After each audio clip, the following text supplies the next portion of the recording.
Así comenzó, es decir, diciendo, enfrente, si gana en la primera vuelta o en primera o segunda el partido adversario, se pone en riesgo la república, se pone en riesgo la democracia y se pone en riesgo la decencia, ¿no? Esa es la responsabilidad con la que se empezó a ejercer la oposición. Y 12 meses después casi hicieron una declaración conjunta en Cambiemos, acusando, insinuando que el gobierno estaba comprometido con el asesinato que se había producido en Santa Cruz de Fabián Gutiérrez, ¿no? Bueno, si eso es ejercer de manera responsable la oposición, no sé qué es ejercerla de manera irresponsable. Y en el medio, infinidad de cosas. Que la ley de emergencia era reclamar la suma del poder público, la dictadura constitucional, que se iba a eliminar el poder judicial, que venía el marxismo, que se eliminaban los organismos para combatir el narcotráfico, que la infectadura, que la democracia está en riesgo, que la libertad de expresión está amenazada. Bueno, si esto es ejercer de manera responsable la oposición, yo no sé qué es. ¿Cómo lo ves al gobierno en el manejo de la pandemia? Y mira, yo creo que es más fácil opinar sobre lo que está haciendo la oposición. Desde mi punto de vista no es una oposición que se ejerce de manera responsable, y en el caso de la Unión Cívica Radical ni siquiera es una oposición que ejerce desde ideas radicales. Esto ya lo he dicho varias veces. Después el gobierno tuvo que enfrentar una situación muy difícil desde el punto de vista económico-social, una economía que venía a los tumbos, y no es una apreciación arbitraria, ni lo digo ahora, lo decía ya antes incluso de que se impusiera Fernández en las elecciones. Iba a ser, decía yo, una situación que iba a tener que enfrentar una situación muy compleja, mucho más difícil que la del 2019, para colmo de mal, y la pandemia. Claro. ¿No? Que, bueno, hizo que no se pudieran tomar muchísimas decisiones, que hubiera que cambiar la agenda, que hubiera que improvisar, digamos, un programa de emergencia.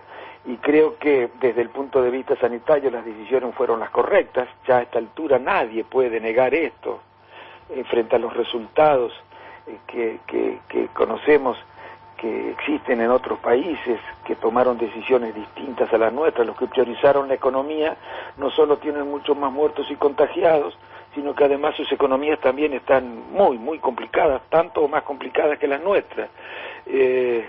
Y por otro lado, se tomaron también, en el marco de grandes limitaciones, las decisiones económicas que tenían por objeto paliar un poco los efectos de la pandemia.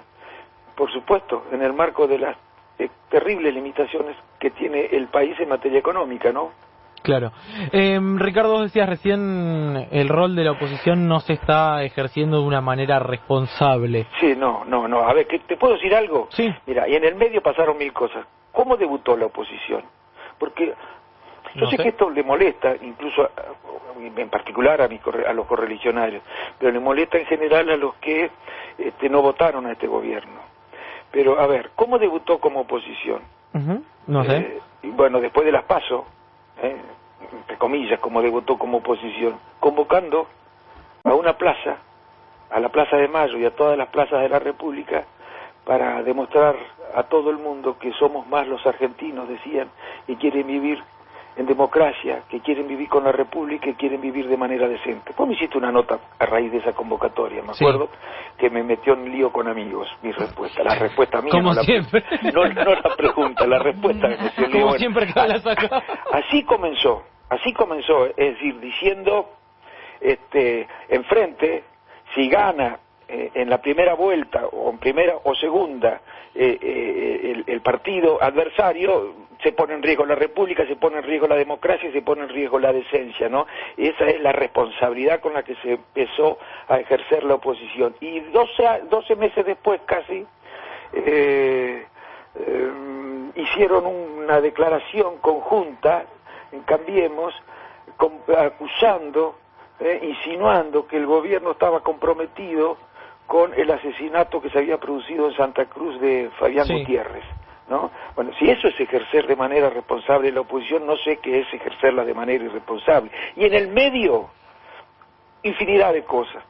que la ley de emergencia era reclamar la suma del poder público, la dictadura constitucional, que se iba a eliminar el poder judicial, que venía el marxismo, que se eliminaban los organismos para combatir el narcotráfico, que la infectadura, que la democracia está en riesgo, que la libertad de expresión está amenazada. Bueno, si esto es ejercer de manera responsable la oposición, yo no sé qué es ejercerla de manera irresponsable realmente. Y por otro lado, en lo que tiene que ver con mi partido, respecto del cual yo me había ilusionado con que después de octubre pudiera por lo menos ir gradualmente haciendo un viraje hacia posiciones progresistas, la verdad que me equivoqué.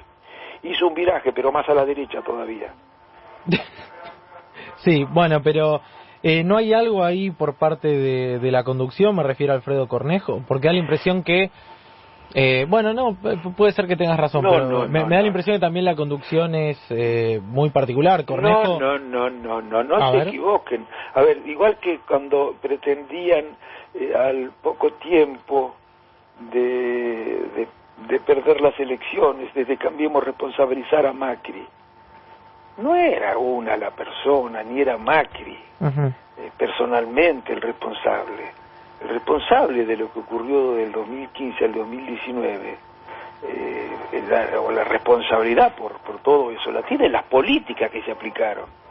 No, esas políticas las podía haber aplicado el Papa Francisco con el mejor entorno del mundo y hubieran dado exactamente los mismos resultados. Claro, reconocer eso requiere una explicación acerca de por qué las acompañaron, ¿no?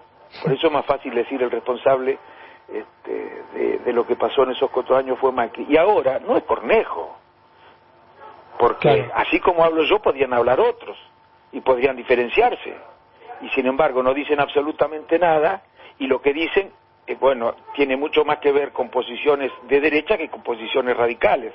Por ejemplo, oponerse al impuesto a las grandes fortunas por única vez y en un contexto como este, ¿qué tiene que ver con el radicalismo eso? Es una decisión justa. La UCR no se puede oponer a un impuesto a las grandes fortunas, por tradición. No es que nos encante andar poniendo impuestos. Lo que pasa es que en una situación como esta hay que hacer lo que sea necesario para que esos 15 millones, esa cantidad de 15 millones de personas que van a sufrir mucho, como en todo el mundo, por la pandemia, bueno, puedan recibir asistencia del Estado que permita paliar la situación difícil, que es mucho más difícil que la que atraviesan esos 11.000 que estarían alcanzados por este impuesto del 1% que se aplicaría por única vez, ¿no? Es un impuesto justo, si vos querés, y la política está para hacer cosas justas, no para hacer lo que les guste a los más poderosos. Ricardo, ¿cómo estás? Rocío Creo te saluda. Rocío, ¿cómo te va? ¿Cómo va? Te quería consultar por la reforma judicial. Estamos a la espera de que se presente y esta semana ya se va a conformar, se va a anunciar, porque en teoría ya está conformado este consejo consultivo. ¿Cómo lo estás viendo vos y cuáles te parecen los ejes principales a tener en cuenta? También. Yo creo que siempre, yo soy de los que creen que los periodos, las gestiones no deben considerarse solo en función de lo que hace el oficialismo, sino en función de lo que hace la oposición también. Siempre analicé la década del 80 a partir de esta dialéctica, digamos, ¿no es cierto?, de oficialismo y oposición, y cuando hablo de oposición no solamente me refiero a los partidos políticos, sino al complejo económico, social, cultural, político que puede oponerse a las políticas del oficialismo. Lo mismo respecto del oficialismo. Me pregunto entonces, ¿qué compromiso con la independencia del Poder Judicial auténtico tenía, si tenía un compromiso auténtico respecto a la independencia del Poder Judicial después de 4 años de gobierno de Cambiemos, sin que hubiera una sola iniciativa orientada a mejorar el funcionamiento de la justicia? Por lo menos a modificar el Consejo de la Magistratura, que había sido tan criticado en su integración desde el año 2006. Sin embargo, al cabo de 4 años de gestión, ese Consejo de la Magistratura, la ley que lo reglamentaba, o la ley que disponía la integración de ese Consejo, era exactamente la misma que encontraron cuando llegaron. Yo era uno de los que reclamaba modificarlo. Ojalá hubiera habido, de parte de la oposición, la promoción de un debate para ver cómo hacemos para que la sociedad a partir de un diseño institucional serio, que garantice independencia del Poder Judicial, recupere confianza en la sociedad. A mí me parece que es un debate que está dando el oficialismo y que debía haber propuesto el radicalismo que se diera hace 4 años. Me parece muy bien que se dé ese debate, es absolutamente necesario. Claro.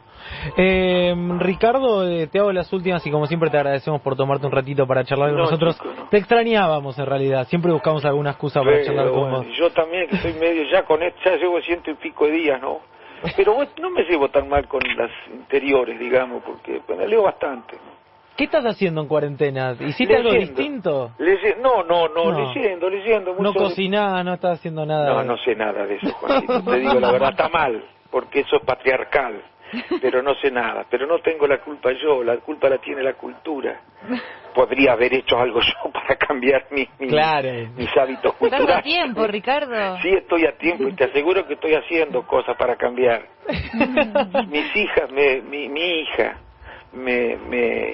y mis hijos también me obligan, porque me hacen ver cosas que yo a veces no noto, ¿no? Qué bueno. Qué bueno lo que estás diciendo. Creo que se replica mucho eso también en muchas casas. Te decía, la última, ¿lo ves a Macri en rol de líder de la oposición? ¿Lo ves volviendo? ¿Qué te dice tu lectura política de eso? Mira, yo creo, hoy leía unas declaraciones en el sentido de que el presidente de mi partido decía que le pedía silencio. Yo creo que en política hay que hablar.